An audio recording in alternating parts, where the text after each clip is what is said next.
हम अपने स्थानों पर खड़े हो जाएंगे और मेरे साथ आप निकाल लीजिए रोमियो 4 अध्याय 1 से 12 आयत तक।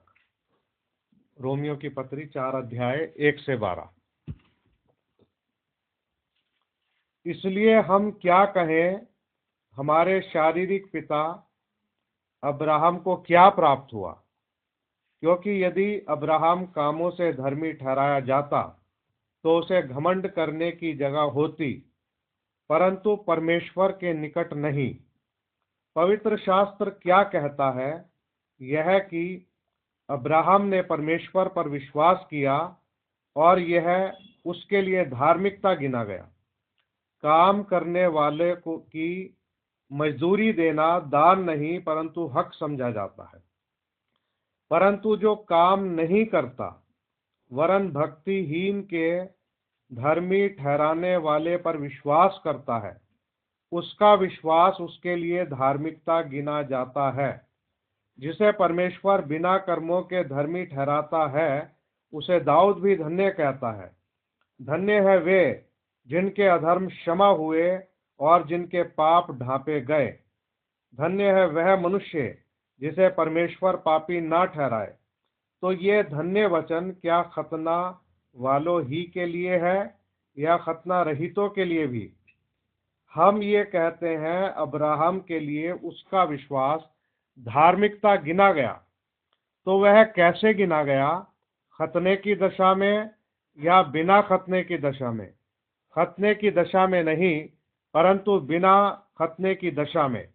उसने खतने का चिन्ह पाया कि उस विश्वास की धार्मिकता पर छाप हो जाए जो उसे बिना खतने की दशा में रखा था, जिससे वह उन सब का पिता ठहरे जो बिना खतने की दशा में विश्वास करते हैं, ताकि वे भी धर्मी ठहरे और उन खतना किए हुओं का पिता हो जो न केवल खतना किए हुए हैं परंतु हमारे पिता अब्राहम के उस विश्वास की लीक पर भी चलते हैं जो उसने बिन खतने की दशा में किया था।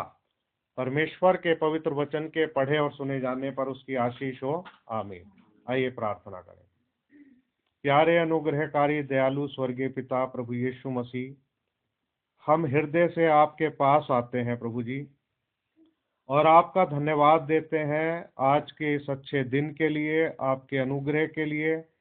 आपने प्रभु हमें रात भर संभाल के रखा, अच्छी मीठी नींद दी और ये दिन का प्रकाश दिखाया। इसके लिए हम आपके धन्यवादित और आभारी हैं। आपने अपने नाम प्रभु यीशु मसीह में हमें इस स्थान पर इकट्ठा किया, इसके लिए हम धन्यवाद देते हैं प्रभु। और प्रभु जी, हम यहाँ पर आपकी उपासना और आराधना के लिए इकट्ठा हुए ताकि आपके साथ प्रभु हम संगति कर सके प्रभु जी। और प्रभु, आप हमारे बीच में मौजूद हैं, इसका हम हृदय से विश्वास करते हैं। आपके प्रतिज्ञा किए हुए वचन के अनुसार जो आपने कहा, जहाँ 2 या 3 मेरे नाम में जमा होते हैं, मैं उनके बीच में मौजूद होता हूँ। प्यारे प्रभु यीशु मसीह, हम आपसे विनती करते हैं, आज सुबह अपने पवित्र वचन के द्वारा हमसे बातें करें प्रभु, और हमारे हृदय में पवित्र आत्मा के द्वारा अपने पवित्र वचनों को बैठा दें मेरे प्रभु जी। यहाँ पर आपके लोग हैं प्रभु जो आपके लहू से खरीदे हुए हैं, जो खुदावंद फोन के माध्यम से भी जुड़े हुए हैं और बाद में भी सुनेंगे प्रभु।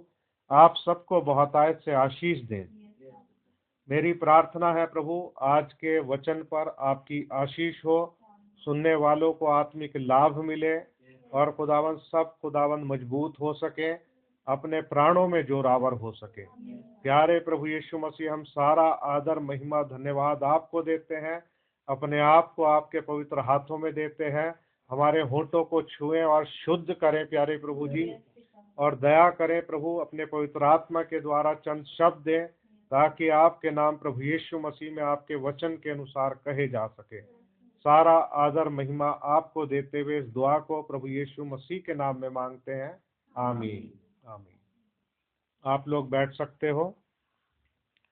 प्रभु यीशु मसीह आप सबको बहुतायत से आशीष दे। आज एक छोटे से इस विषय के माध्यम से कुछ बातों की तरफ मैं चाहता हूं कि आपका ध्यान खींचे। आज का हमारा जो विषय है उसका नाम है हमारा विश्वास और परमेश्वर का चिन्ह। इस विषय के ऊपर हम थोड़ा सा समय बिताएंगे, हमारा विश्वास और परमेश्वर का चिन्ह।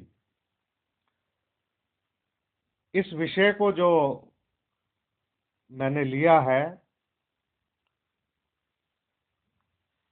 इसमें जो हमारा पहला जो सेंटेंस बन रहा है, पहले दो शब्द जो हैं, हमारा विश्वास।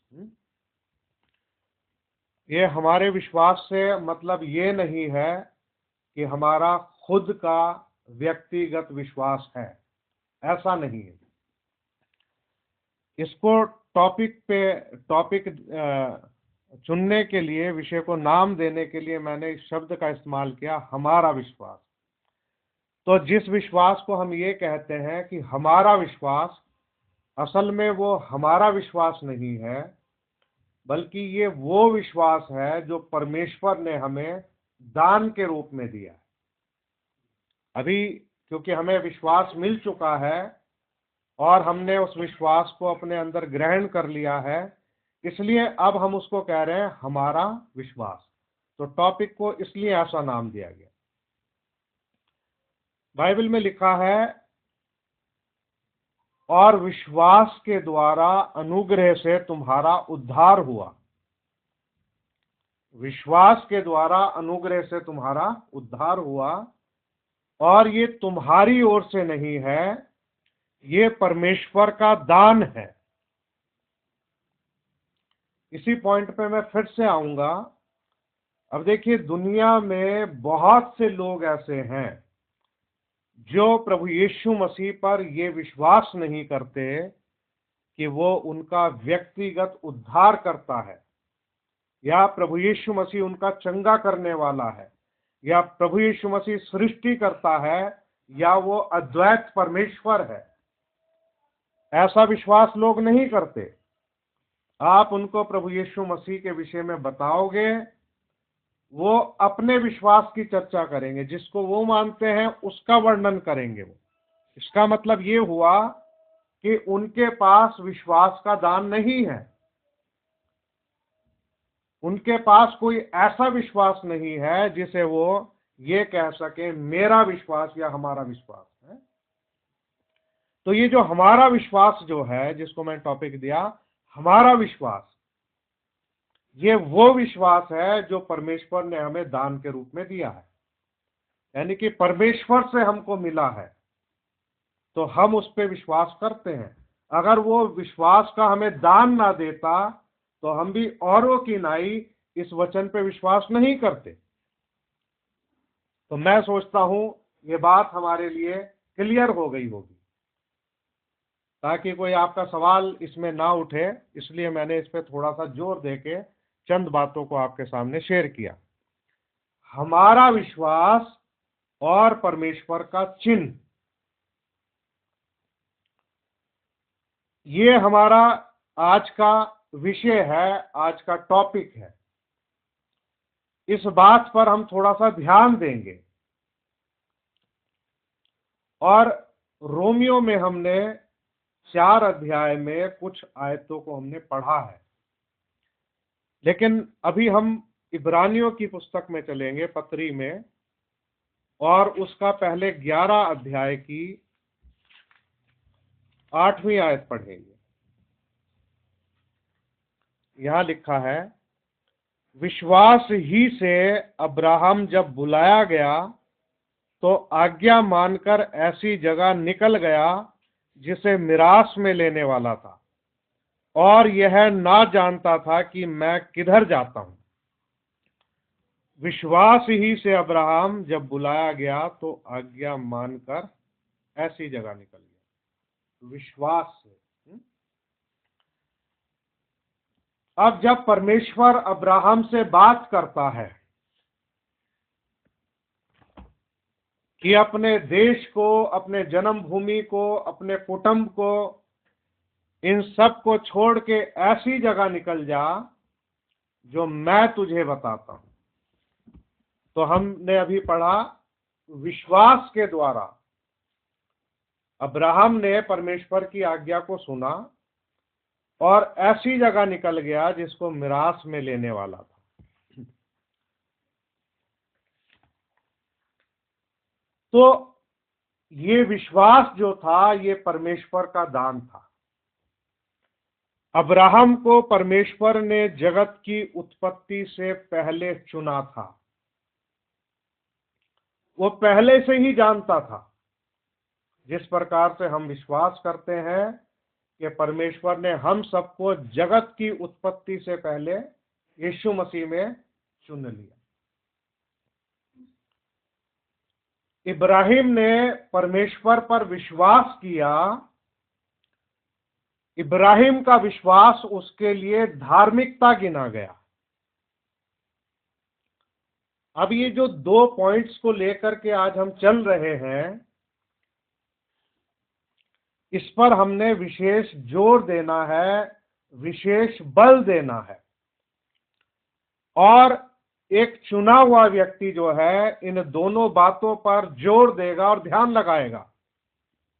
एक बात है हमारा विश्वास और दूसरा है परमेश्वर का चिन्ह। हमारा विश्वास और परमेश्वर का चिन्ह, इन दोनों बातों पर जब हम ध्यान देंगे और इन दोनों बातों पर जब हम विश्वास करेंगे, तब हम एक सही विषय को पकड़ पाएंगे। हमारे लिए ये विषय पूरा हो जाएगा और हमारा जो हम विश्वास करते हैं उसके अलावा जो परमेश्वर का चिन्ह जो है कि वो हमारे अंदर पाया जाए, उसका हम पूरा प्रयास करेंगे। जैसा कि आपने वचन में पढ़ा है और सुना है,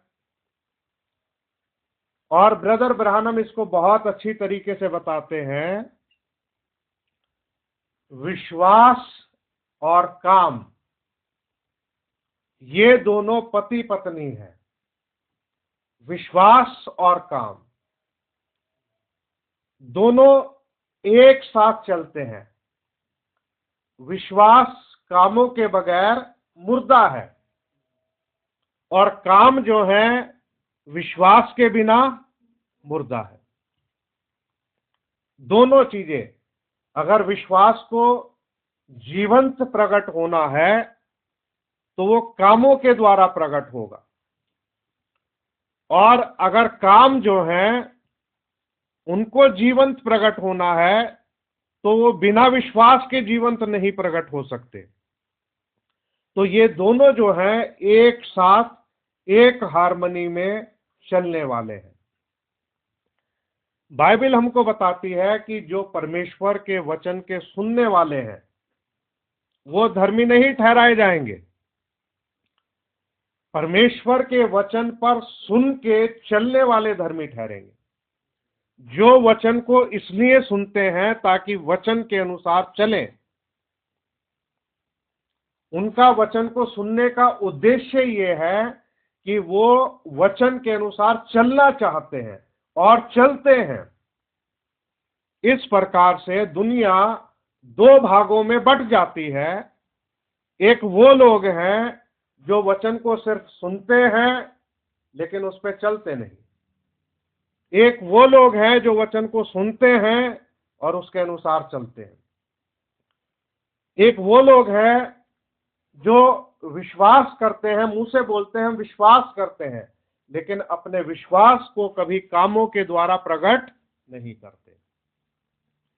एक वो लोग हैं जो विश्वास करते हैं, अपने विश्वास को कामों के द्वारा प्रकट करते हैं। याकूब इसके बारे में वर्णन करता है, इब्राहिम का उदाहरण देता है, राहाब वेश्या का उदाहरण देता है, और वो बताता है कि विश्वास जो है कामों के द्वारा सिद्ध होता है। बिना कामों के विश्वास सिद्ध नहीं हो सकता। इस लड़की को बीच में बैठाओ सिस्टर जी। और इससे बाइबल अभी लेकर के रखो। अभी जब पढ़ने का समय होगा, अभी तो इसको पढ़ना आता नहीं है, बीच में बैठाओ इसको, बच्चे का ध्यान रखो। तो हमारा विश्वास विषय है हमारा विश्वास और परमेश्वर का चिन्ह। इसको हम देखते हुए चलेंगे, प्रभु हम पर अनुग्रह करे। तो आपको देखिए, जो प्रभु यीशु मसीह की जो दुल्हन है, आपको प्रभु यीशु मसीह की दुल्हन में ये विशेषता नजर आएगी कि प्रभु यीशु मसीह की दुल्हन अपने दूल्हे के वचनों को विश्वास के द्वारा, कामों के द्वारा प्रकट करती है। इसके विपरीत जो सांसारिक कलीसिया है, जो हम प्रकाशित वाक्य 17 अध्याय में देखते हैं, जिसको वचन बड़ी वेश्या बताता है, वो सांसारिक कलीसिया जो है वो केवल अपने विश्वास की बात करेगी। वो ये कहेंगे कि हम विश्वास करते हैं, हम विश्वास करते हैं, लेकिन अपने विश्वास को वो कामों के द्वारा प्रकट नहीं करेंगे। और उनके विश्वास का आधार ही गलत है, क्योंकि उनके विश्वास की जो बुनियाद है वो बुनियाद है रोमन कैथोलिक चर्च। और रोमन कैथोलिक चर्च की शिक्षा जो है सारी दुनिया में फैल गई। सभी संस्थाएं मंडलियों के अंदर जो है रोमन कैथोलिक शिक्षा का कुछ ना कुछ अंश पाया जाता है। लेकिन प्रभु यीशु मसीह की जो दुल्हन है, प्रभु यीशु मसीह की दुल्हन का जो विश्वास है वो वचन पे है। वो संस्थाएं मंडलियों के रीति रिवाजों पर नहीं है, परंपराओं पर नहीं है, उनकी मानवीय शिक्षाओं पर नहीं है। प्रभु यीशु मसीह की दुल्हन सिर्फ और सिर्फ परमेश्वर के पवित्र वचन पर विश्वास करती है और परमेश्वर के चिन्ह को लेती है। बाकी जो लोग हैं वो परमेश्वर के वचन पर विश्वास नहीं करते हैं। वो मुंह से कहते हैं कि हम इस पर विश्वास करते हैं, लेकिन जब वचन की बात करोगे तो वो बात करेंगे रोमन कैथोलिक वाली, यानी कि उस शिक्षा की बात करेंगे जो 325 ईस्वी में बनी। रोमन कैथोलिक के ट्रेडिशन वो सारी संस्थाएं मंडलियों में फैल चुके हैं और कुछ जो है उन्होंने अपने खुद से बना लिए हैं। तो ये विषय हमारे लिए बहुत जरूरी है और ये विषय जो है बहुत हमारे लिए प्रभावशाली विषय है। तो हम सबसे पहले इब्राहिम को देखते हैं। इब्राहिम ने परमेश्वर पर विश्वास किया, उसका विश्वास उसके लिए धार्मिकता गिना गया। ध्यान दीजिए, इब्राहिम ने परमेश्वर पर विश्वास किया, उसका विश्वास यानी कि इब्राहिम का जो विश्वास है उसके लिए धार्मिकता गिना गया। अब यहीं से इस बात को हम ले लेते हैं कि अगर मैं और आप प्रभु यीशु मसीह पे बिन देखे विश्वास करते हैं तो हमारा विश्वास भी हमारे लिए धार्मिकता गिना जाता है। लेकिन इब्राहिम का विश्वास उसके लिए धार्मिकता गिना गया। आप भी कह सकते हो मेरा विश्वास मेरे लिए धार्मिकता गिना गया। संस्थाएं मंडलियां भी कह सकती हैं कि हमारा विश्वास हमारे लिए धार्मिकता गिना गया। लेकिन सवाल ये उठता है, क्या परमेश्वर ने संस्थाई मंडलियों के विश्वास को ग्रहण किया? क्या परमेश्वर ने मेरे और आपके विश्वास को ग्रहण किया? क्या परमेश्वर ने इब्राहिम के विश्वास को ग्रहण किया? ये बहुत अनिवार्य बात है और इस संदेश का, आप कह लीजिए संदेश की ये जान है। इसमें अगर आप किसी चीज को पकड़ना चाहते हो तो ये जो लाइन बोली जा रही है ये इस विषय की, संदेश की जान है। ये हम कह रहे हैं अपने विश्वास के बारे में कि हमारा विश्वास हमारे लिए धार्मिकता गिना गया। इब्राहिम का विश्वास उसके लिए धार्मिकता गिना गया। संस्थाएं मंडलियां कहेंगी हमारा विश्वास हमारे लिए धार्मिकता गिना गया। लेकिन सवाल ये उठता है, क्या इब्राहिम के विश्वास को परमेश्वर ने ग्रहण करके उस पर मोहर लगाई? बिल्कुल लगाई, बाइबल बताती है। वैसा ही प्रमाण हमको चाहिए, वैसा ही प्रमाण संस्थाएं मंडलियों को चाहिए कि परमेश्वर ने उनके विश्वास को ग्रहण किया है।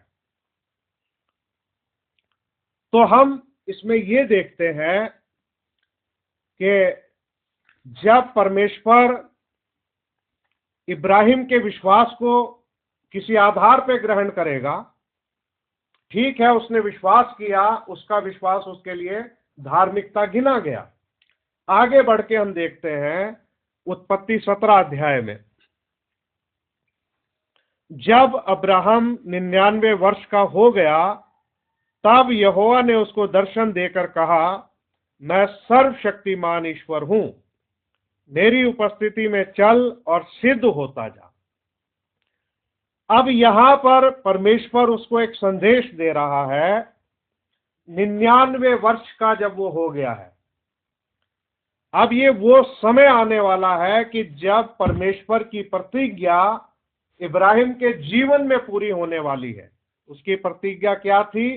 कि मैं तेरी पत्नी सारा से तुझे एक निज पुत्र दूंगा, जो तेरा निज का पुत्र होगा। क्योंकि इब्राहिम तो पहले कह रहा था कि इस्माइल तेरी दृष्टि में बना रहे, यही काफी है। तो हम यहां पर इस बात को देखते हैं कि परमेश्वर जो है 99 वर्ष की आयु में इब्राहिम से बात करता है। उसने कहा कि मैं सर्वशक्तिमान ईश्वर हूं, मेरी उपस्थिति में चल और सिद्ध होता जा। मैं तेरे साथ वाचा बांधूंगा और तेरे वंश को अत्यंत ही बढ़ाऊंगा। तब अब्राहम मुंह के बल गिरा और परमेश्वर उससे यूं बातें करता गया, देख, मेरी वाचा तेरे साथ बंधी रहेगी, इसलिए तू जातियों के समूह का मूल पिता हो जाएगा। इसलिए अब से तेरा नाम अब्राम ना रहेगा, परंतु तेरा नाम अब्राहम होगा, क्योंकि मैंने तुझे जातियों के समूह का मूल पिता ठहरा दिया है। मैं तुझे अत्यंत फलवंत करूंगा और तुझको जाति जाति का मूल बना दूंगा, और तेरे वंश में राजा उत्पन्न होंगे, और मैं तेरे साथ और तेरे पश्चात पीढ़ी पीढ़ी तक तेरे वंश के साथ भी इस आशय की युग युग की वाचा बांधता हूं कि मैं तेरा और तेरे पश्चात तेरे वंश का भी परमेश्वर रहूंगा, और मैं तुझको और तेरे पश्चात तेरे वंश को भी यह सारा कनान देश जिसमें तू परदेसी होकर रहता है, इस रीति दूंगा कि वह युग युग उनकी निज भूमि रहेगी, और मैं उनका परमेश्वर रहूंगा। फिर परमेश्वर ने अब्राहम से कहा, तू भी मेरे साथ बांधी हुई वाचा का पालन करना, और तू और तेरे पश्चात तेरा वंश भी अपनी अपनी पीढ़ी में उसका पालन करे। मेरे साथ बांधी हुई वाचा जिसका पालन तुझे और तेरे पश्चात तेरे वंश को भी करना पड़ेगा, वह ये है, तुम में से एक एक पुरुष का खतना हो। तुम अपनी अपनी खलड़ी का खतना करा लेना। जो वाचा मेरे और तुम्हारे बीच में है, उसका यही चिन्ह होगा।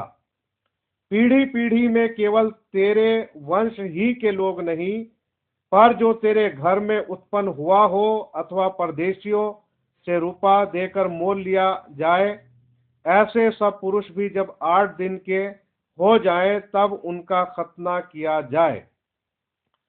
तो हम यहाँ पर इस बात को देखते हैं, खुदा ने उसको खतने का चिन्ह दिया।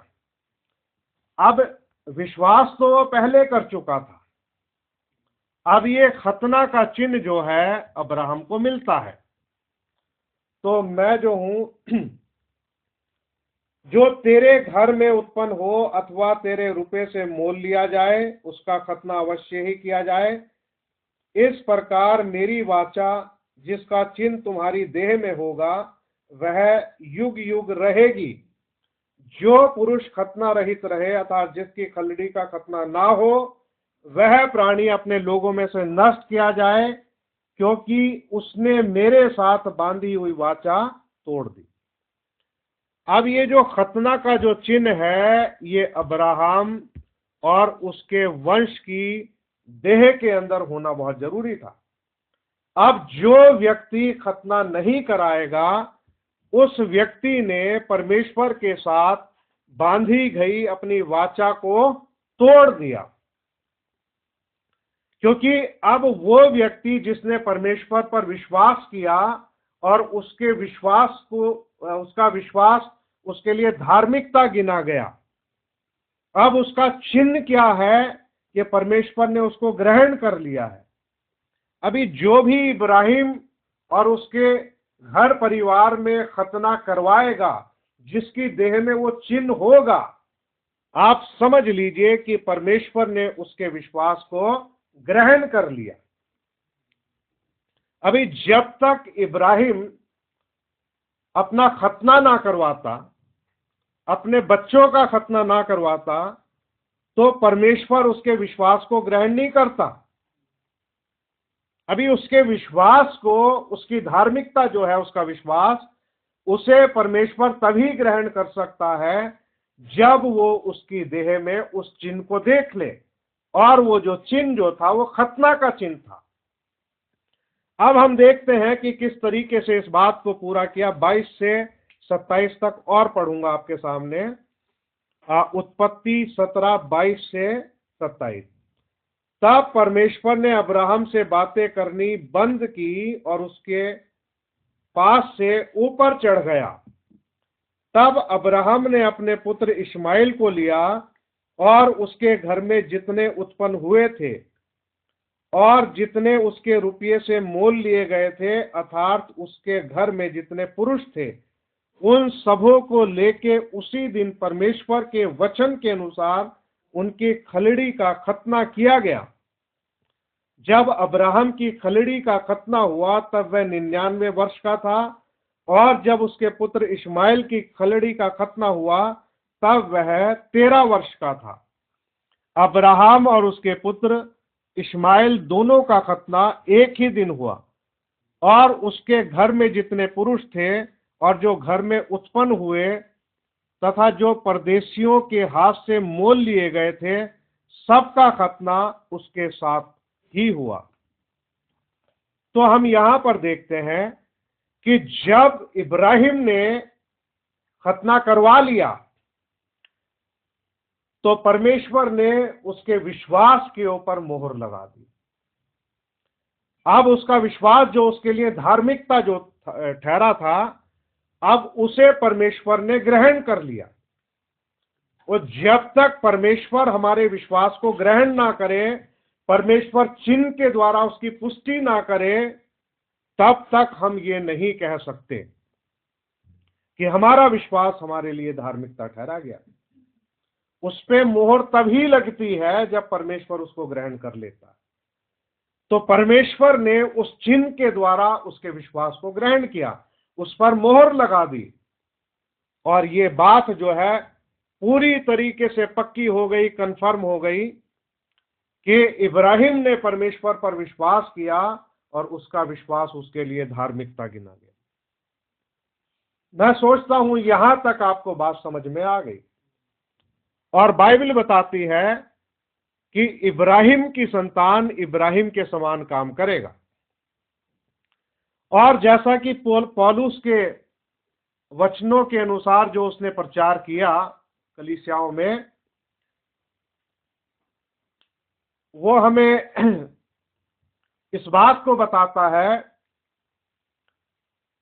कि यीशु मसीह को ग्रहण करने के द्वारा हम इब्राहिम की संतान हो जाते हैं। जब हम प्रभु यीशु मसीह पर विश्वास करते हैं तो हम इब्राहिम की संतान हो जाते हैं, और इब्राहिम की संतान होने के नाते हम सब जो हैं अपने पिता इब्राहिम के समान काम करेंगे, क्योंकि जितने भी विश्वास करने वाले हैं, विश्वासियों का पिता वही है। क्योंकि उसने परमेश्वर पर विश्वास किया और उसका विश्वास उसके लिए धार्मिकता गिना गया। इसीलिए परमेश्वर ने कहा कि तुझ में सारी दुनिया के जातियों के लोग आशीष पाएंगे। और इस प्रकार से हमें यीशु मसीह पर विश्वास करने के द्वारा, क्योंकि वो उसका आत्मिक वंश था, हमें इब्राहिम की आशीष मिलती है और हम इब्राहिम की आशीष के हकदार होते हैं यीशु मसीह पे विश्वास करने के द्वारा। आइए हम इस विषय में थोड़ा आगे बढ़ते हैं धीरे धीरे, और मेरे साथ आप निकालें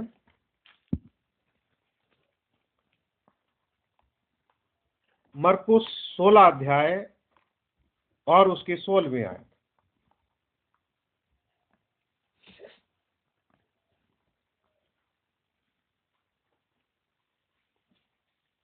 यहां लिखा है, जो विश्वास करे और बपतिस्मा ले उसी का उद्धार होगा, परंतु जो विश्वास ना करेगा वह दोषी ठहरेगा। अब यहां लिखा हुआ है, क्योंकि हम विश्वास की बात कर रहे हैं, जो विश्वास करे और बपतिस्मा ले उसी का उद्धार होगा। जो विश्वास नहीं करेगा वो दोषी ठहराया जाएगा। तो उद्धार के लिए विश्वास करना जरूरी है, ये अनिवार्य है, क्योंकि प्रभु यीशु मसीह ने कहा सारे जगत में जाओ सुसमाचार का प्रचार करो। अब सारे जगत में सुसमाचार का प्रचार हो रहा है। ये गॉस्पल प्रीचिंग जो है, देखिए, एक सही सुसमाचार है जिसका प्रचार सारी दुनिया में हो रहा है, और एक गलत सुसमाचार है जिसको फॉल्स गॉस्पल कहेंगे, उसका प्रचार भी सारी दुनिया में हो रहा है। प्रभु यीशु मसीह ने अपने चेलों से कहा था सारे जगत में जाओ सुसमाचार का प्रचार करो, जो विश्वास करे और बपतिस्मा ले उसी का उद्धार होगा। केवल प्रभु यीशु मसीह के चेले जानते थे कि सुसमाचार क्या है, उसकी सच्चाई को, उसकी गहराई को। केवल प्रभु यीशु मसीह के चेले जानते थे कि बपतिस्मा कैसे देना है, इस सच्चाई को चेले जानते थे। अभी 325 ईस्वी में जब रोमन कैथोलिक संस्था बनी, उसमें जो दुनियावी लोग चर्च में जो घुस आए थे, उन्होंने जो अपने नियम और सिद्धांत बनाए वो सच्चा सुसमाचार नहीं है। उन्होंने जो त्रिएकता की शिक्षा का प्रचार शुरू किया, उन्होंने जो त्रिएकता में बपतिस्मा देना शुरू किया, वो सब फॉल्स गॉस्पल में आते हैं। इसीलिए परमेश्वर ने अपने दूत को हमारे युग में उस नबी को भेजा ताकि प्रेरितों के द्वारा प्रचार किया गया सुसमाचार फिर से प्रचार किया जाए। सच्चे बपतिस्मे के साथ इस सुसमाचार का प्रचार जो है दुनिया भर में प्रचार किया जा रहा है। एक तरफ लोग सुसमाचार पर विश्वास कर रहे हैं, बपतिस्मा ले रहे हैं और अनंत जीवन के भागी हो रहे हैं। दूसरी तरफ हम देखते हैं कि लोग ट्रिनिटी को बिलीव कर रहे हैं और त्रिएकता में बपतिस्मा ले रहे हैं और दे रहे हैं, और इस प्रकार से हम देखते हैं कि जो पीला घोड़ा जो है वो संसार में इस गलत शिक्षा के द्वारा, झूठी शिक्षा के द्वारा, वचन विरोधी शिक्षा के द्वारा मौत बांट रहा है। वो भी उसको गॉस्पल ही बोलते हैं, लेकिन असली गॉस्पल जो है, असली सुसमाचार जो है, असली बपतिस्मा जो है, वो चेलों ने प्रचार किया। असली बपतिस्मा चेलों ने दिया, क्योंकि चेले जानते थे कैसे बपतिस्मा देना है। अभी प्रभु यीशु मसीह कोई अनाड़ी व्यक्ति नहीं थे कि वो अपना चुनाव ऐसे लोगों का कर ले कि जो बपतिस्मा ही गलत दें। तो इसका मतलब यह है कि प्रभु का चुनाव ही गलत हो जाएगा अगर पौलुस ने भी गलत बपतिस्मा दे दिया, पतरस ने भी दे दिया, इसका मतलब प्रभु का चुनाव गलत हो गया। बाकी लोग यही साबित करना चाहते हैं कि चेलों की शिक्षा गलत है। वो ये विश्वास नहीं करते कि चेलों ने जो शिक्षा दी वो पवित्र आत्मा से परिपूर्ण होकर के शिक्षा दी, और उनकी शिक्षा वचन के अनुसार है, प्रकाशन के अनुसार है, बिल्कुल सत्य शिक्षा है, और इस वचन के अंदर ही सच्चाई है। अभी हमने आयत पढ़ी, जो विश्वास करे और बपतिस्मा ले उसी का उद्धार होगा। अभी जो बपतिस्मा जो है, बपतिस्मा का संबंध किस चीज से है? बपतिस्मे का संबंध जो है उद्धार से है। बच्चा विश्वास नहीं कर सकता, इसलिए बच्चों का बपतिस्मा बाइबल में नहीं है। एक व्यक्ति जो पाप को पहचानता है, पश्चाताप कर सकता है, भला बुरा जानता है, उसके लिए बपतिस्मा है।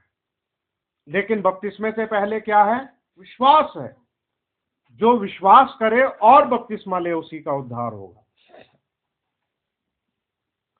जब हम अपने विश्वास को प्रकट करते हैं, जो व्यक्ति अपने विश्वास को प्रकट करेगा वो अपने विश्वास को बपतिस्मा के द्वारा प्रकट करेगा।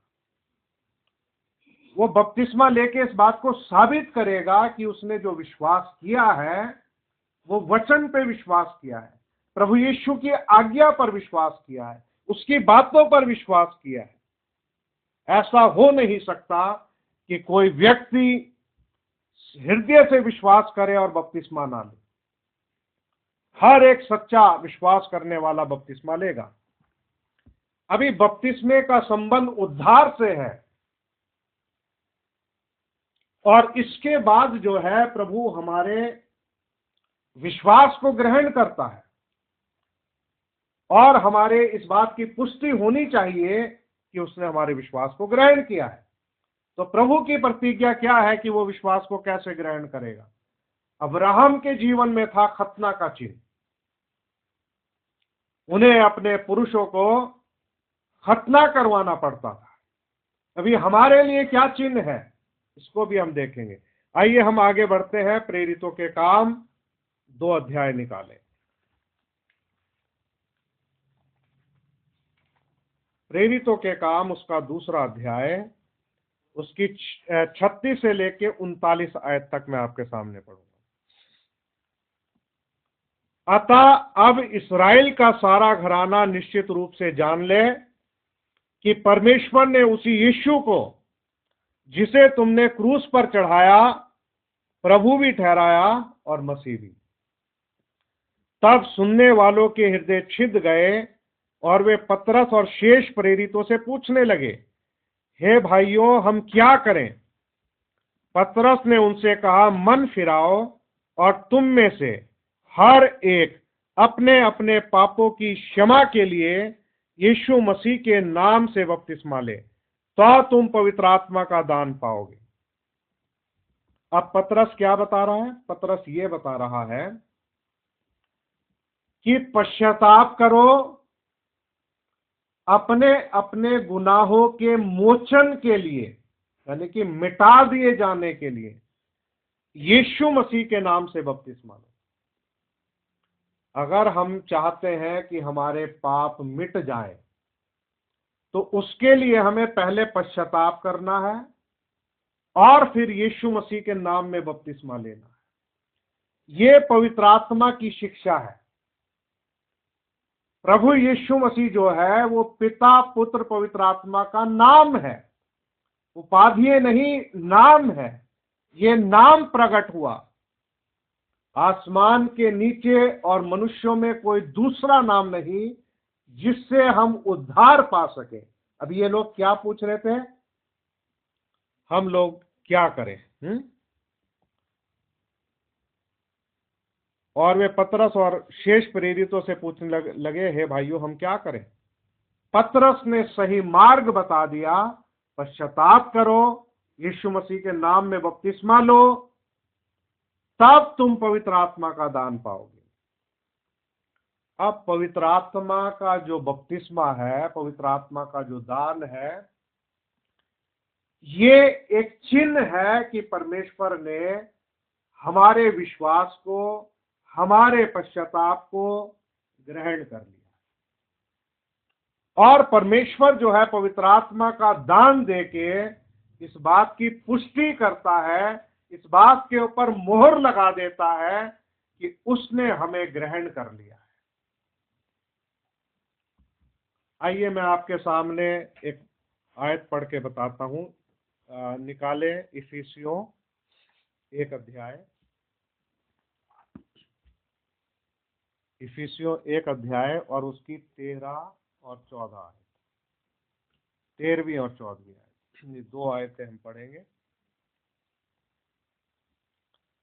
और उसी में तुम पर भी जब तुमने सत्य का वचन सुना, जो तुम्हारे उद्धार का सुसमाचार है, जिस पर तुमने विश्वास किया, प्रतिज्ञा किए हुए पवित्र आत्मा की छाप लगी, वह उसके मोल लिए हुओं के लिए छुटकारे के लिए हमारी मिरास का बयाना है कि उसकी महिमा की स्तुति हो।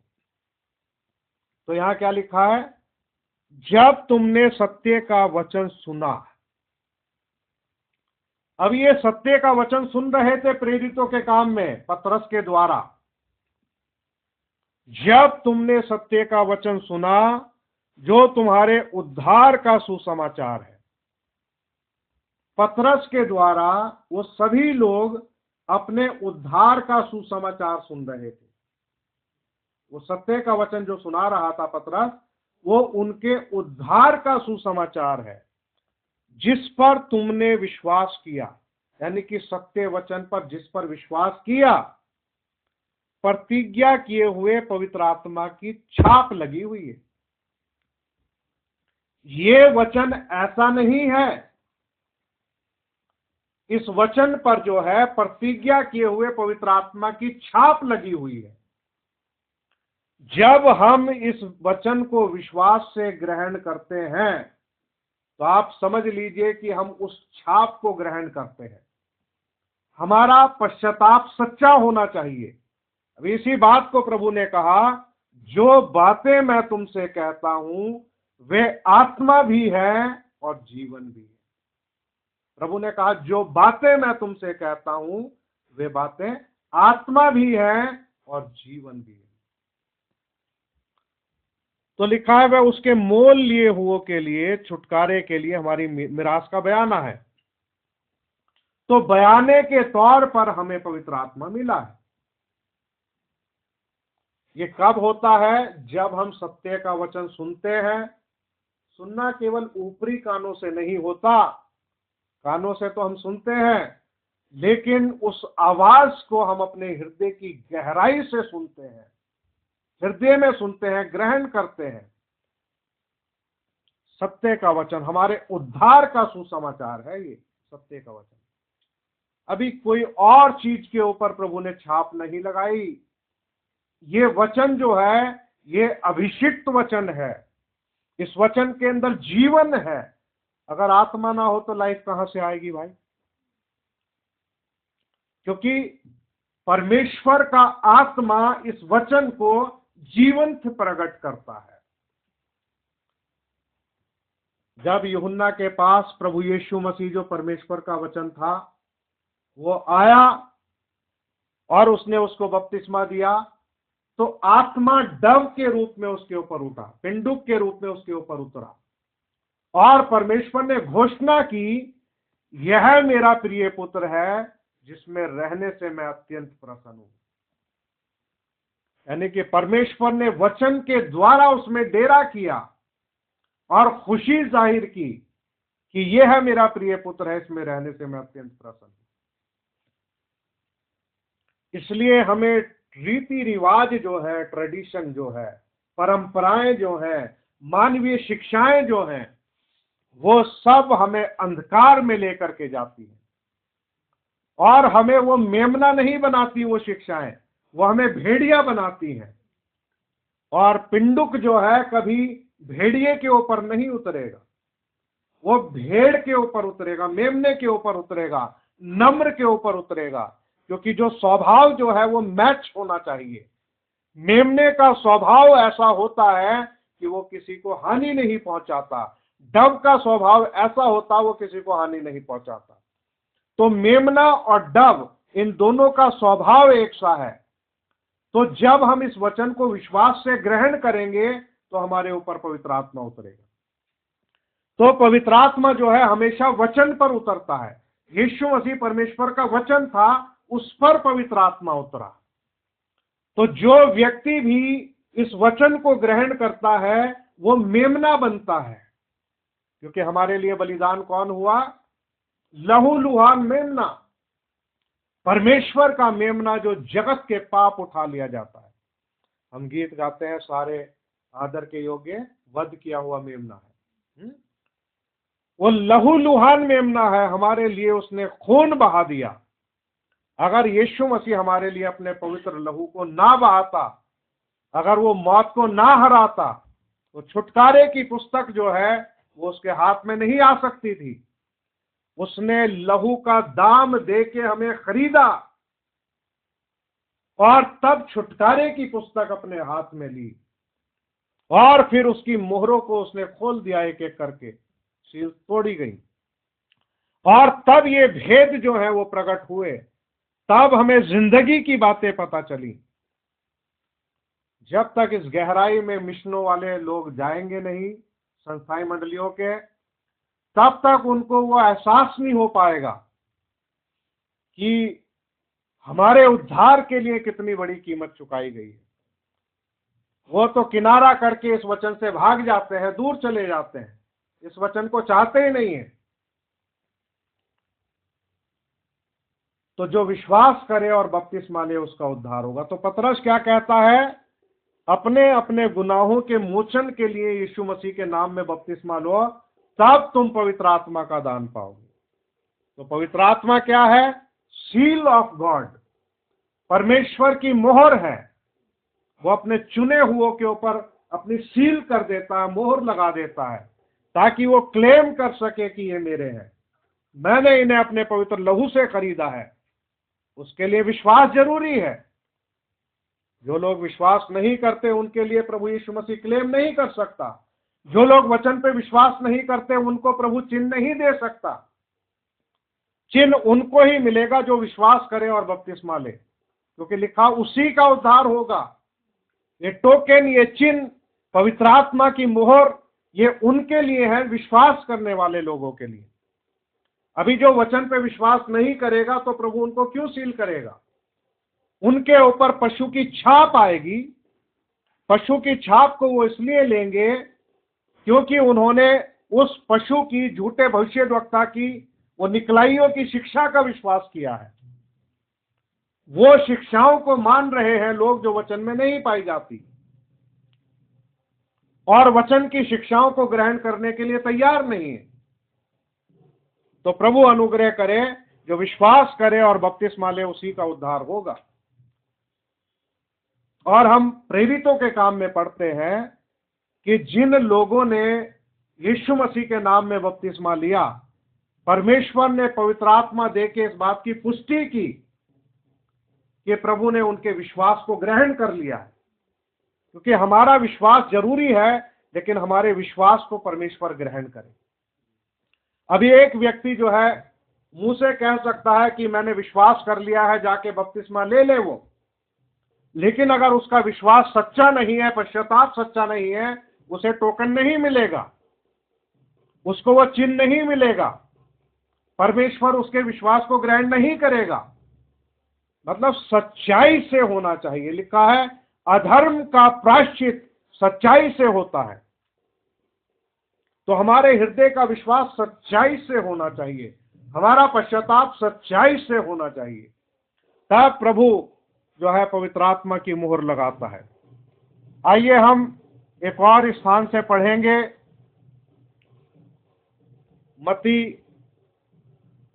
मत्ती की इंजील और उसका 11 अध्याय ये इधर कोई शादी ब्याह का फंक्शन होने के कारण से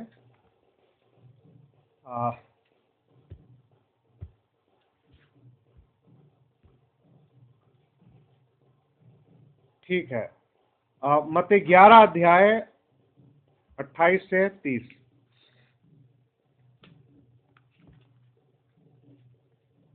यहाँ लिखा है, हे सब परिश्रम करने वालों और बोझ से दबे हुए लोगों, मेरे पास आओ, मैं तुम्हें विश्राम दूंगा। मेरा जुआ अपने ऊपर उठा लो और मुझसे सीखो, क्योंकि मैं नम्र और मन में दीन हूं, और तुम अपने मन में विश्राम पाओगे, क्योंकि मेरा जुआ सहज और मेरा बोझ हल्का है। यहां पर प्रभु यीशु मसीह ये कॉल कर रहे हैं, बुला रहे हैं। प्रभु कह रहे हैं कि हे बोझ से दबे लोगों, मेरे पास आओ, मैं तुम्हें विश्राम दूंगा। ये विश्राम जो है, ये बैप्टिज्म ऑफ होली घोस्ट है, पवित्र आत्मा का बपतिस्मा है ये। और यदि हम अपने गुनाहों के बोझ को लेकर के घूमते रहे, कहीं भी चले जाएं, हमारा बोझ कोई उठा नहीं सकता। केवल प्रभु यीशु मसीह है जिसने उस कैलवरी के क्रूस पर अपना लहू बहा करके हमारे लिए कीमत अदा की और हमारे गुनाहों को अपने ऊपर ले लिया उसने। अगर हम ये विश्वास करते हैं कि हमारा उद्धार प्रभु यीशु मसीह के नाम में है और हम उसके पास आते हैं, वो कहता है, हे बोझ से दबे लोगों, मेरे पास आओ, मैं तुम्हें विश्राम दूंगा। तो प्रभु यीशु मसीह हमें पवित्र आत्मा का बपतिस्मा देते हैं। प्रभु ने क्या कहा? उसने ये नहीं कहा तुम अपने शरीर में, प्रभु ने कहा कि तुम अपने मन में विश्राम पाओगे। जब हमें यह मालूम पड़ता है कि हमारे पाप मिट चुके हैं, हमारे पापों का दाम चुका दिया गया है, पवित्र लहू बहा दिया गया है और प्रभु यीशु मसीह जीवित हो गए हैं, युगानुयुग जीवित हैं, जब हमें इस बात पे विश्वास हो जाता है कि हमारे पाप मिट चुके हैं और हम सच्चाई से पश्चाताप करके यीशु मसीह के नाम में बपतिस्मा लेते हैं, तब प्रभु हमें वास्तविक विश्राम देता है और हम उसके विश्राम में प्रवेश करते हैं।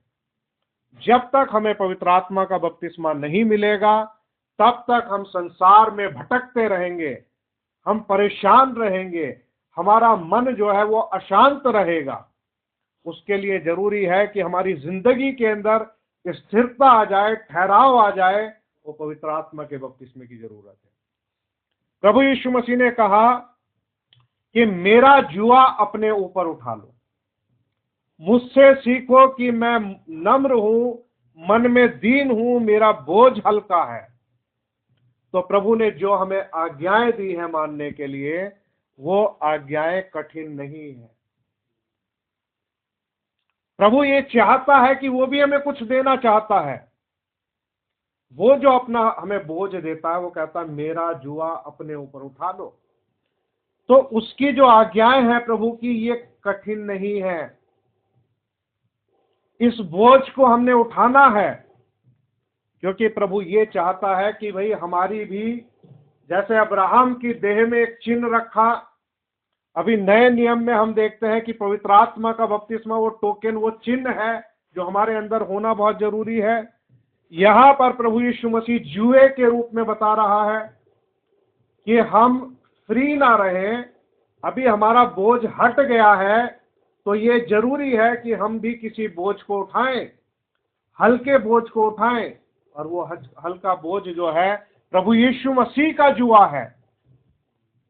उसने अपना वचन हमें पालन करने के लिए दिया है, मानने के लिए दिया है, अपनी आज्ञाएं दी हैं, और इस हल्के बोझ को वो चाहता है कि हम उठाएं। और इसलिए हमें प्रभु के पास आना चाहिए और वो हमारा बोझ लेने के लिए तैयार है, ताकि हमारा बहुत भारी भरकम बोझ वो ले ले और एक हल्का जुआ हमें दे दे। वो चाहता है कि हमारी जिंदगी में पवित्रता आ जाए, ईमानदारी आ जाए, सच्चाई आ जाए और हम प्रभु के लिए जीना प्रारंभ कर दें। मैं आपके सामने एक और आयत पढ़ना चाहूंगा, ये जरूरी आयत है ये। दूसरा कुरिन्थियों 6 अध्याय, दूसरा कुरिन्थियों उसका 6 अध्याय, और उसकी मैं कुछ आयतें आपके सामने पढ़ता हूं। 14 आयत से पढ़ूंगा। अविश्वासियों के साथ असमान जुए में ना जुटो, क्योंकि धार्मिकता और अधर्म का क्या मेल जोल। अभी देखिए, मैंने आपको शुरू में ही बताया था कुछ बातें, लेकिन यहां पौलुस क्या कह रहा है? अविश्वासियों के साथ असमान जुए में ना जुटो। अविश्वासी कौन है? अविश्वासी वो है जो इस वचन की सच्चाई पर विश्वास नहीं करता। कहने को दुनिया में वो क्रिश्चियन हो सकता है, वो कह सकता है भाई मैं क्रिश्चियन हूं, किसी चर्च में जाता हो, लेकिन अगर वो प्रेरितों की शिक्षा पर विश्वास नहीं करता, पौलुस की शिक्षाओं पर विश्वास नहीं करता, वचन की अंत के दिनों की बातों पर विश्वास नहीं करता जो प्रकट हुई है, तो वो व्यक्ति अविश्वासी है। पौलुस कहता है अविश्वासियों के साथ असमान जुए में ना जुटो। ये जो है मेल जोल नहीं है। प्रभु ने क्या कहा? मेरा जुआ अपने ऊपर उठा लो, मेरा जुआ अपने ऊपर उठा लो। अब वो समझाता है धार्मिकता और अधर्म का क्या मेल जोल। अभी आपने देखा होगा कि जब एक जुए के तले दो पशु होते हैं तो दोनों सेम होते हैं। ऐसा नहीं है कि किसी में आप बेमेल जोड़ी नहीं होगी, किसी में आप एक गधे को लगा दो और किसी में एक बैल को लगा दो, मतलब जो भी है मेल वाली जोड़ी होगी। अगर आप उसमें भैंसे को लगाते हैं तो दोनों भैंसा होना चाहिए, ऑक्स हो तो ऑक्स यानी कि बैल है ना, दोनों सेम होंगे। तो एक सी जोड़ी होती है तब उनके ऊपर जुआ रखा जाता है, बेमेल जोड़ी नहीं होती है। अब धार्मिकता और अधर्म का आपस में कोई मेल जोल नहीं है, ये आपस में मिलते ही नहीं है। अब आप इस चीज को आप देखना, ध्यान से देखना,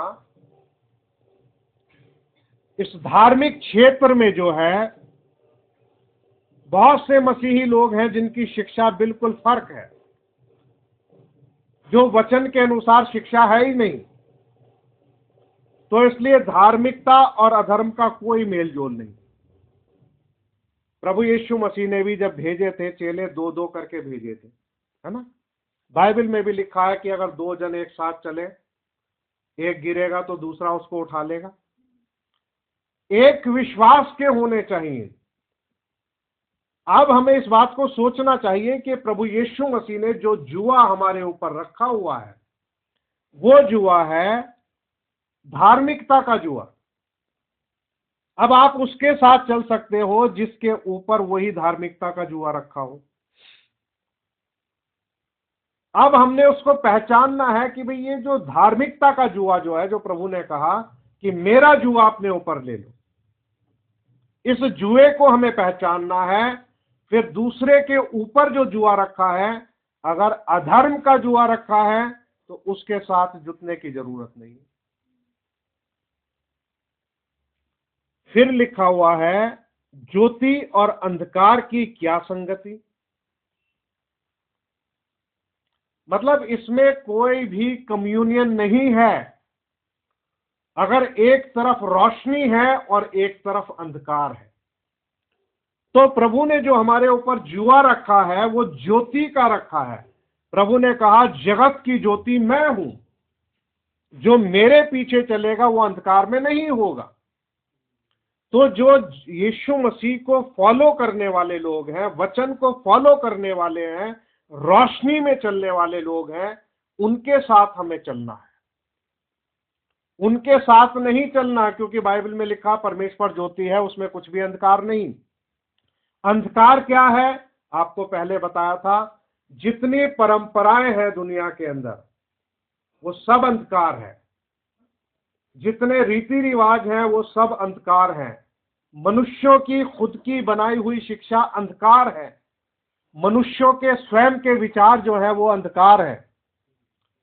तो इस बात को हमें पहचानना है, इस बात को देखना है कि भाई कौन अंधकार में चल रहा है, कौन रोशनी में चल रहा है, उसका साथ लेना है।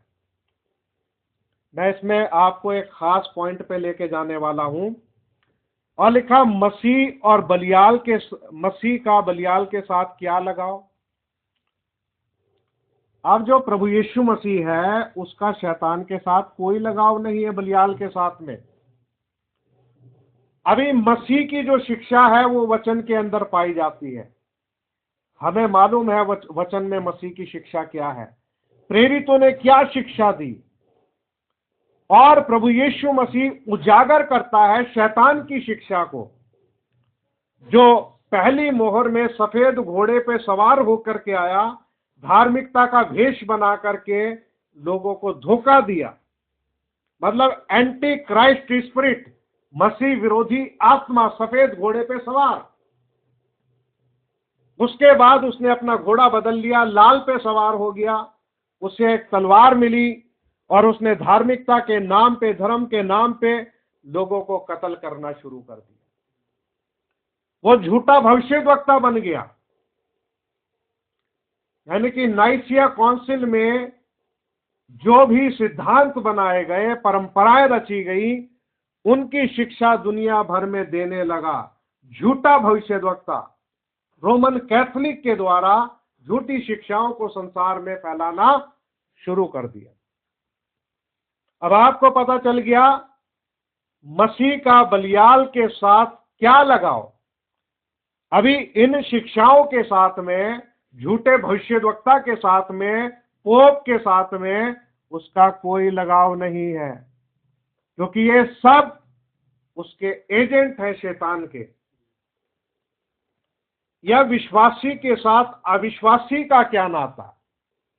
अभी ये विश्वास काय पे करते हैं, ये करते हैं ट्रेडिशनल क्रिश्चियनिटी पर, यानी कि परंपराई मसीहत जो है, परंपरा के अनुसार मसीहत जो है, उस पर विश्वास करते हैं, वचन पे नहीं करते।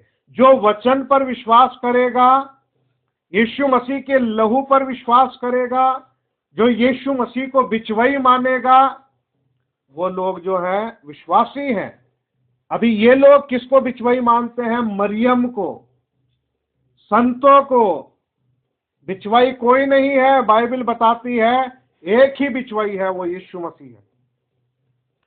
परमेश्वर और मनुष्यों के बीच में एक ही बिचवाई है, यीशु मसीह है। तो इसलिए अविश्वासियों के साथ विश्वासी का कोई नाता नहीं। और मूर्तियों के साथ परमेश्वर के मंदिर का क्या संबंध। अभी आप देखते हो कि चर्चेस के अंदर जो है मूर्तियां आ चुकी हैं, तो हम तो जीवते परमेश्वर के मंदिर हैं। जैसे परमेश्वर ने कहा कि मैं उनमें बसूंगा, उनमें चला फिरा करूंगा, और मैं उनका परमेश्वर होऊंगा, वे मेरे लोग होंगे। इसलिए प्रभु क्या कहता है? उनके बीच में से निकलो। प्रभु क्या कहता है? उनके बीच में से निकलो, अलग रहो, और अशुद्ध वस्तु को मत छुओ, तो मैं तुम्हें ग्रहण करूंगा। ये अशुद्ध वस्तु क्या है?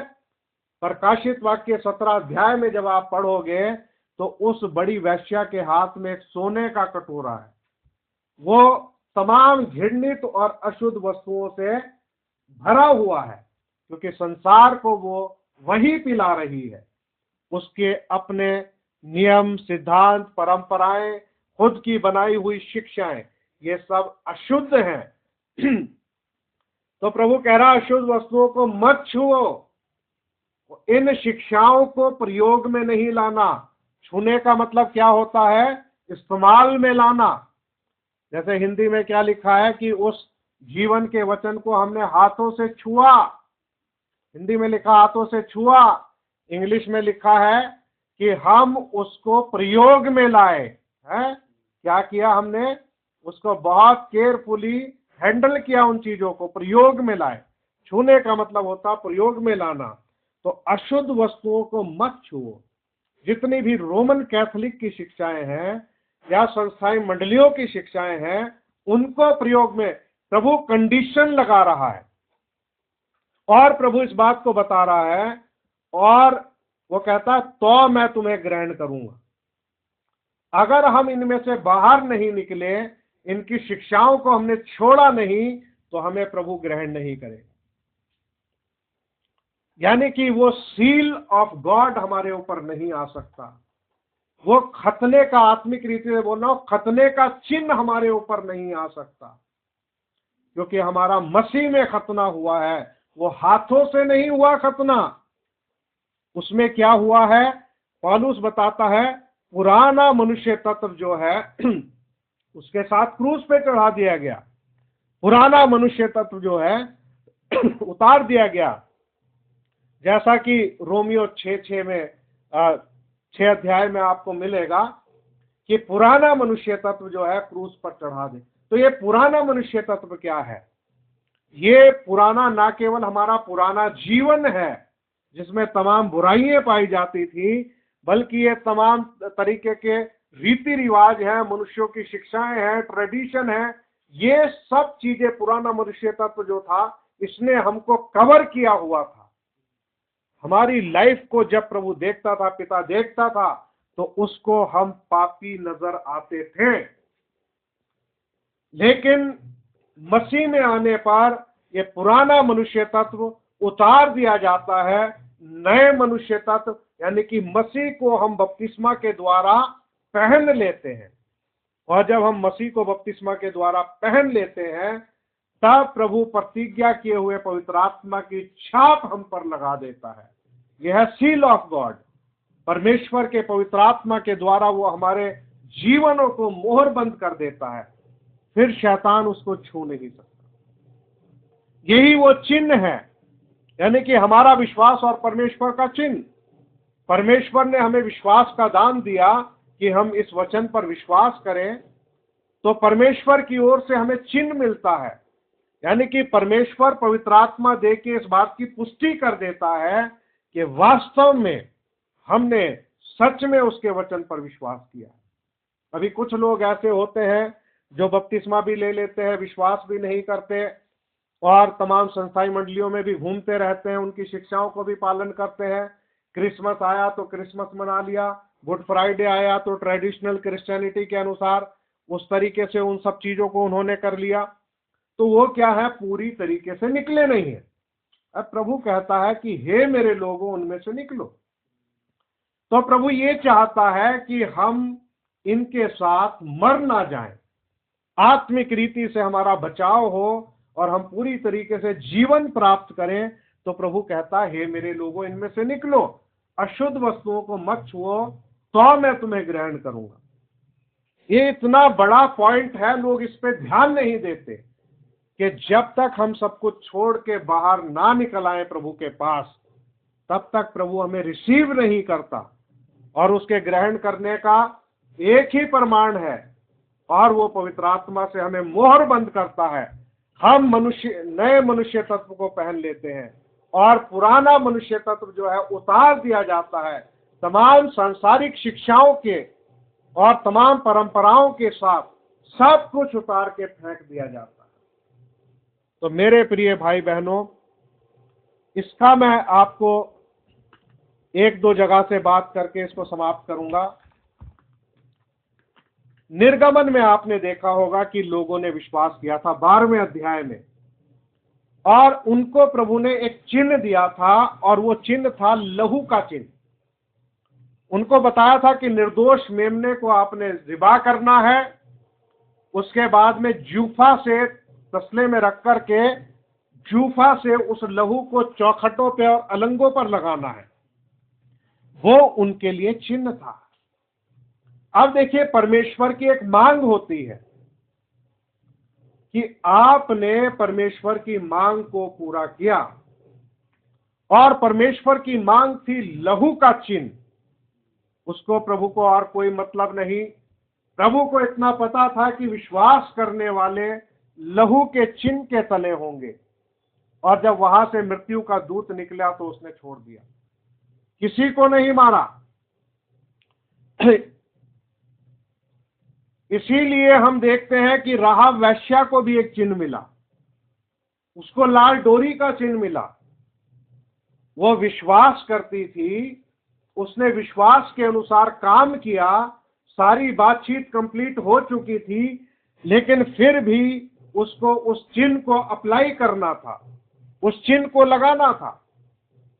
क्योंकि चिन्ह का मतलब ये होता है कि आपके विश्वास को ग्रहण कर लिया गया है, क्योंकि आपने चिन्ह देने वाले की मांग को पूरा किया है। तो परमेश्वर का चिन्ह परमेश्वर देता है। जब हम उसके चिन्ह को लेते हैं, उस मांग को पूरा करते हैं, तो परमेश्वर इस बात की पुष्टि कर देता है कि विश्वास करने वाला व्यक्ति ने विश्वास किया है और उसका विश्वास उसके लिए धार्मिकता गिना गया। तो हमें भी जो है चिन्ह लेना है। और हमारे लिए चिन्ह क्या है?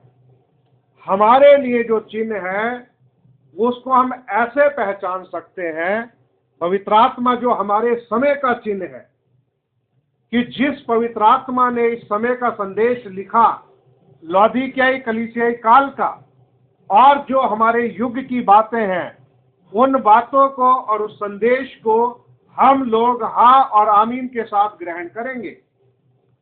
अगर आप सोचते हैं कि यीशु मसीह के नाम में बपतिस्मा ले लिया काफी है, तो और हम इस समय के संदेश को ना स्वीकार करें, समय के संदेश की बातों को ना माने, तो हम परमेश्वर के पवित्र आत्मा से वंचित रह जाएंगे। हम उस चिन्ह को दिखा नहीं पाएंगे, क्योंकि प्रभु जब आएगा तो उसको टोकन चाहिए, चिन्ह चाहिए कि आपने क्या समय के संदेश को ग्रहण किया, आपके दिनों में जो बातें प्रकट की गई क्या उसको माना, विश्वास किया। तो हमें इसलिए जागरूक होकर के इन बातों को सुनना और पढ़ना है, ताकि हमको मालूम हो कि हमारे दिनों में प्रभु क्या कर रहा है। हमें पवित्र आत्मा से परिपूर्ण होना ही है।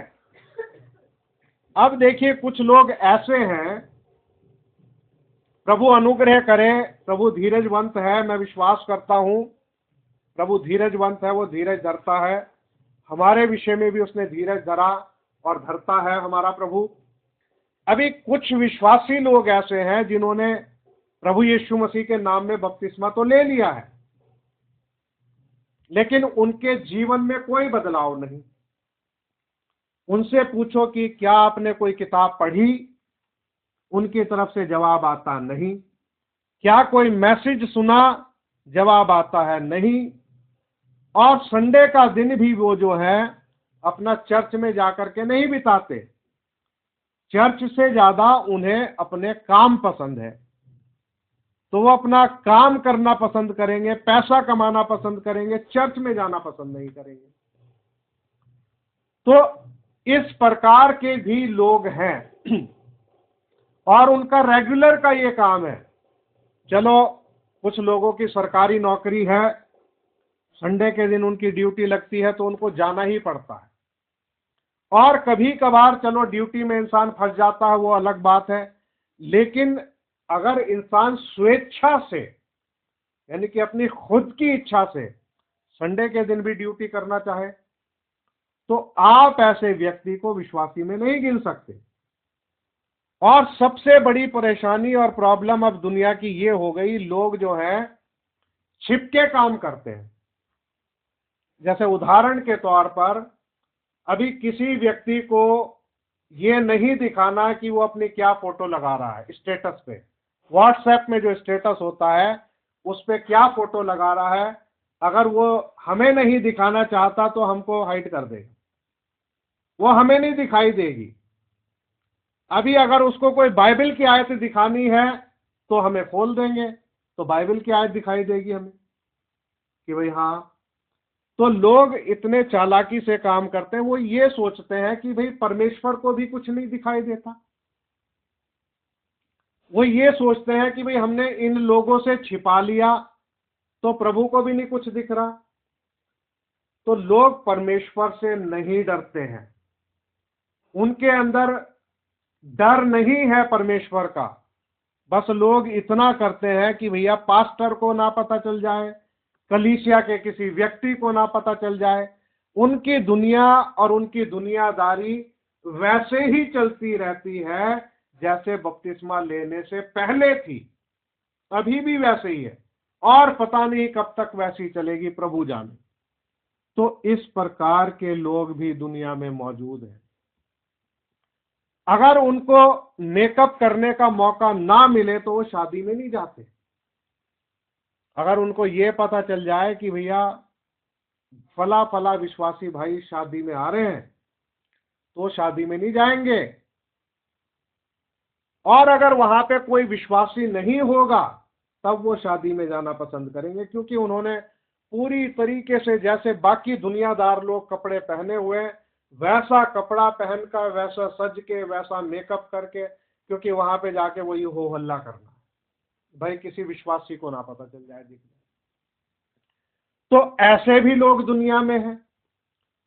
अब अगर उनको बताओ भी, बात भी करो उनसे कि भाई दिन खराब है, ये समय आ चुका है, आप कुछ पढ़ लिया करो, कुछ प्रार्थना कर लिया करो, कुछ चर्च चले जाया करो, तो लोगों को इस बात से कोई मतलब नहीं। तो मेरे प्रिय भाई बहनों, ये प्रभु की बड़ी दया है, उसका अनुग्रह है। जिन लोगों ने भी अगर तौबा कर ली है, खुदा के सामने अपने जीवनों को समर्पित कर दिया है और खुदा के इच्छा के अनुसार चलते हैं, तो निश्चय ही वो प्रभु से अच्छी आशीष पाएंगे, प्रभु से प्रतिफल मिलेगा। और जब प्रभु यीशु मसीह का आना होगा उस समय वो लोग शर्मिंदा नहीं। तो प्रभु हम सब पर अपना अनुग्रह करें। हम सब पापी और गुनहगार हैं, हम सब में दुर्बलताएं हैं, कमजोरियां हैं, लेकिन जैसे पिछले दिनों में मैंने आपको प्रचार करके बताया था, इसी प्रकार से मैं फिर से ये कहना चाहूंगा कि हमें बस एक बार प्रभु को पकड़ लेना चाहिए और फिर उसी में जड़ पकड़ते जाना चाहिए, पूरे भय के साथ उसमें आगे बढ़ते रहना चाहिए। हमको हमें ये चाहिए कि हम बार बार ऐसा ना करें कि भैया उन्हीं गलतियों को हम जानबूझ के फिर दोहरा रहे हैं, फिर दोहरा रहे हैं, फिर मान लेते हैं, फिर दोहरा नहीं। एकदम से पक्का डिसीजन होना चाहिए कि प्रभु अब जो कुछ भी है हम आपके वचन के अनुसार ही चलना चाहते हैं, ताकि किसी भी घड़ी, किसी भी क्षण, किसी भी दिन प्रभु यीशु मसीह का आना हो तो हम लोग तैयार पाए जाएं।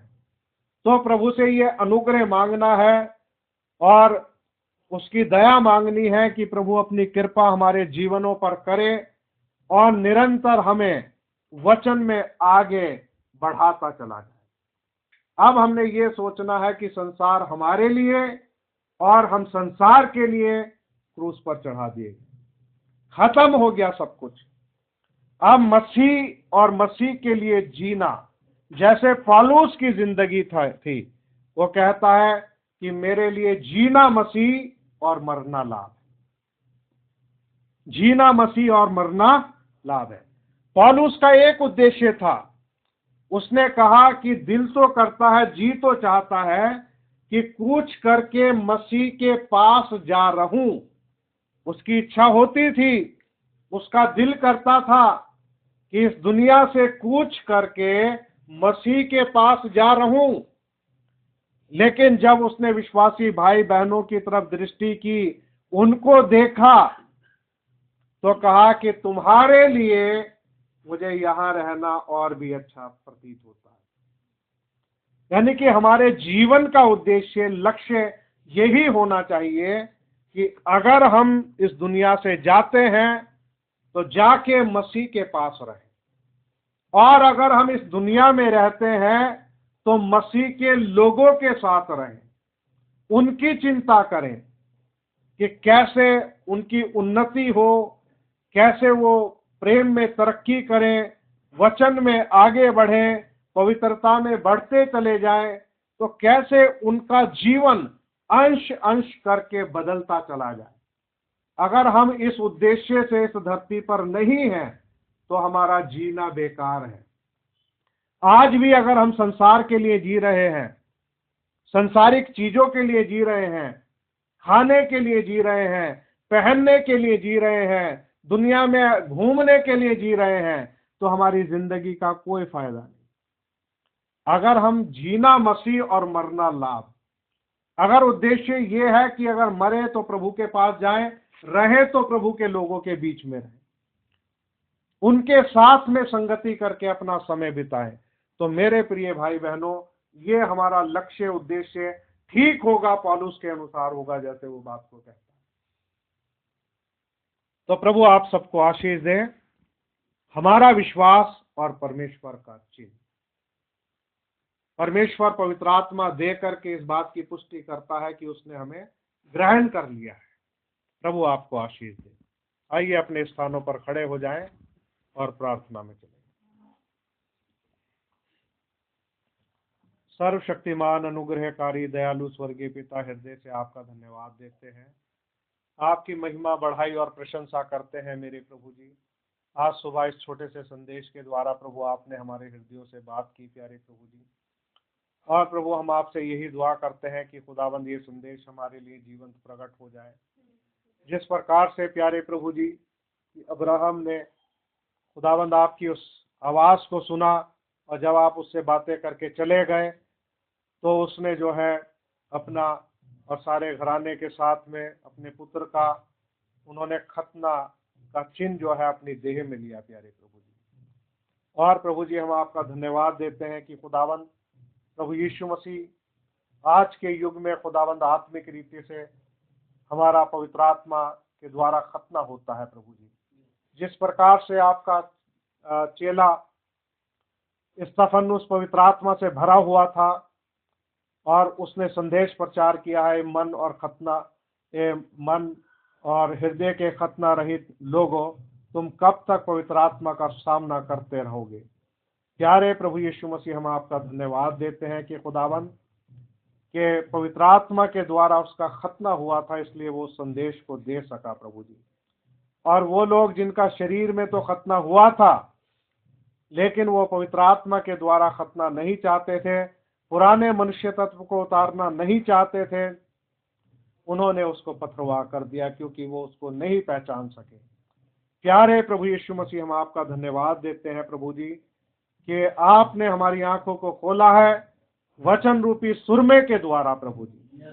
ये खुदाबंद हमें कुछ चीजें दिखाई देने लगी हैं प्रभु जी, और हम आपके अनुग्रह से देख पा रहे हैं प्रभु जी। ये आपका वचन रूपी सुरमा ही है प्रभु कि खुदाबंद हमारी आंखें खुली तो हम यीशु मसीह के नाम के बपतिस्मे के बारे में जान सके, ये परमेश्वर अद्वैत है इस बारे में जान सके प्यारे प्रभु जी। और तमाम वचन में पाई जाने वाली शिक्षा को देखने के लिए आपने हमारी आंखें खोल दी प्रभु जी। उन लोगों की तरह जो एमाउस के मार्ग पे चल रहे थे और आप उनके साथ साथ थे लेकिन उनकी आंखें बंद थी। जब आपने शाम के समय रोटी तोड़ी तो उनकी आंखें खुल गई और वो आपको पहचान गए। और इस शाम के समय में प्रभु, इस अंतिम समय में प्रभु, आपने हमारी आंखों को भी खोल दिया प्रभु, अपने वचन रूपी रोटी को तोड़ के खुदावंद, ताकि खुदावंद हम देखने लगे प्रभु जी। आपका नाम मुबारक हो प्रभु, आपका धन्यवाद हो प्रभु जी। सब भाई बहनों को बहुत आशीष देना प्रभु जी, और अपने अनुग्रह और ज्ञान में बढ़ाना प्रभु जी। ये खुदावंद आपके पवित्र आत्मा से परिपूर्ण होते चले जाए प्रभु जी।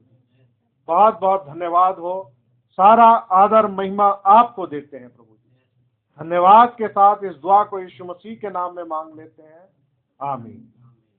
अब हमारे प्रभु यीशु मसीह का अनुग्रह अब से लेके हमेशा तक कुल ईमानदारों पर और इस छोटे से झुंड पर होता रहे, आमीन। प्रभु यीशु मसीह आप सबको आशीष दे। सभी भाई बहनों को शालोम।